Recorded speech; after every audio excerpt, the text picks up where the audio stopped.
I've always considered myself a rational person. I don't scare easily, and I've certainly never believed in ghosts or monsters. So when I first heard a faint thump from the bedroom closet last Tuesday night, I did what any sensible adult would do. I blamed the house settling and went back to scrolling on my phone.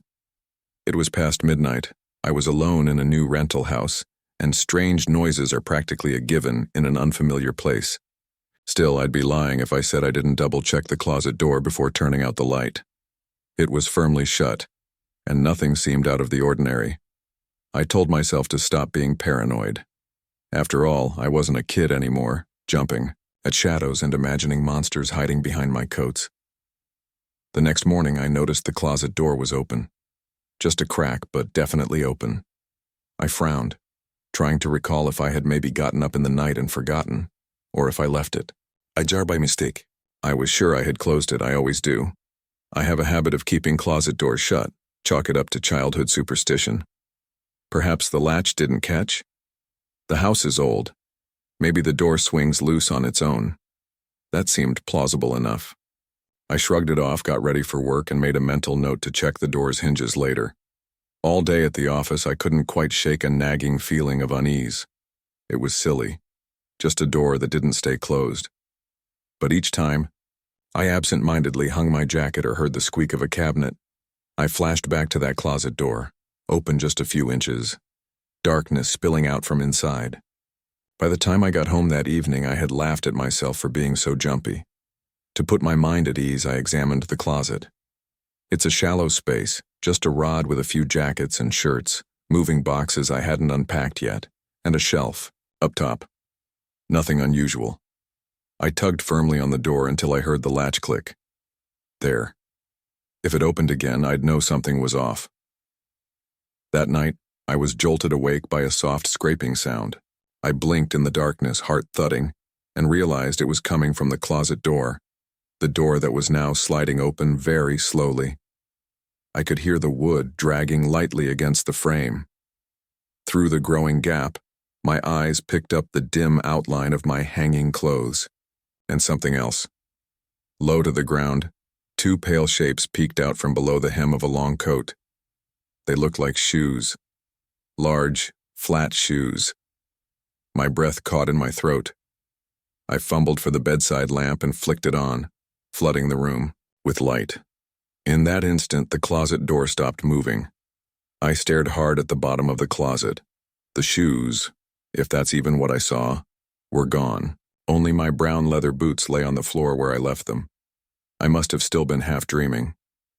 Heart hammering, I forced myself out of bed and crept to the closet. I hesitated, then yanked the door open wide. Jackets swayed on their hangers, gently settling. Nothing else. I even pushed apart the hanging clothes, my hands trembling, to check the back corners. There was no one there.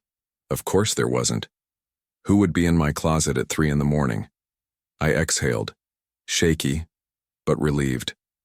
Maybe I imagined laughed at my nighttime paranoia. But when I glanced over at the closet, my stomach flipped. The closet door stood wide open.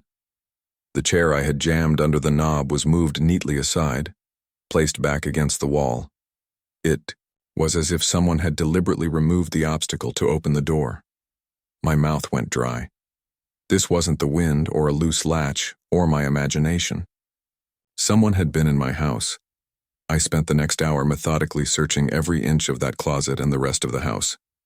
Every cupboard, under the bed, behind the couch, anywhere a person, or thing, whispered a fearful voice in my head, might hide.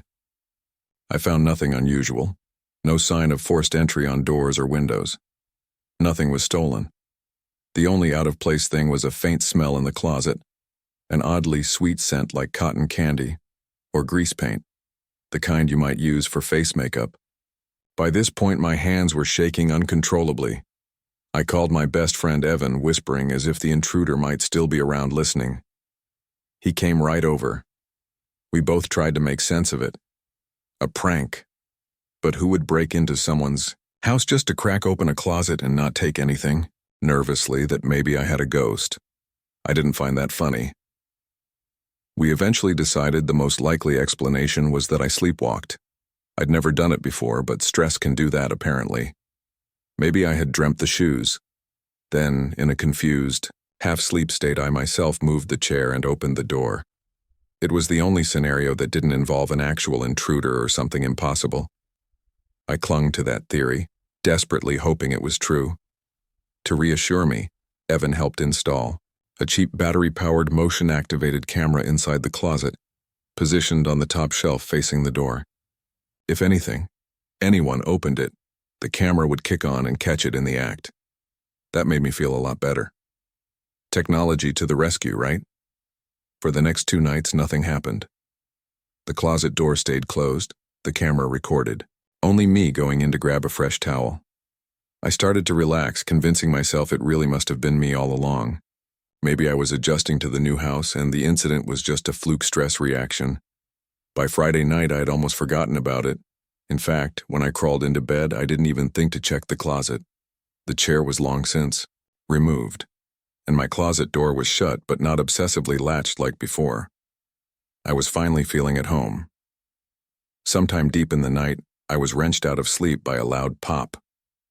I sat up, disoriented. The sound was abrupt and echoing like a balloon bursting.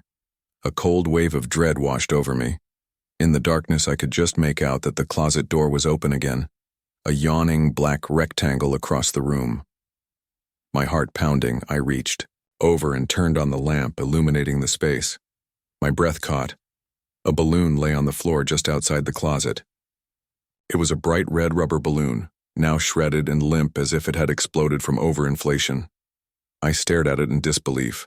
I had no balloons in my house.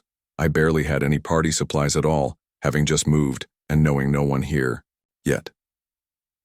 Hand shaking, I forced myself out of bed and approached the closet, every hair on my neck standing on end. I nudged the closet door open wider with my foot, half expecting something to jump out. Nothing did. The closet was empty, except the camera was smashed on the closet floor as if someone had stomped it to pieces. I picked up the largest fragment. The lens was shattered. The recorded memory card was gone. Whoever, or whatever, had done this had known exactly where the camera was. They wanted to ensure there'd be no evidence. At that realization, I felt a swell of raw terror. This wasn't me sleepwalking. This wasn't harmless.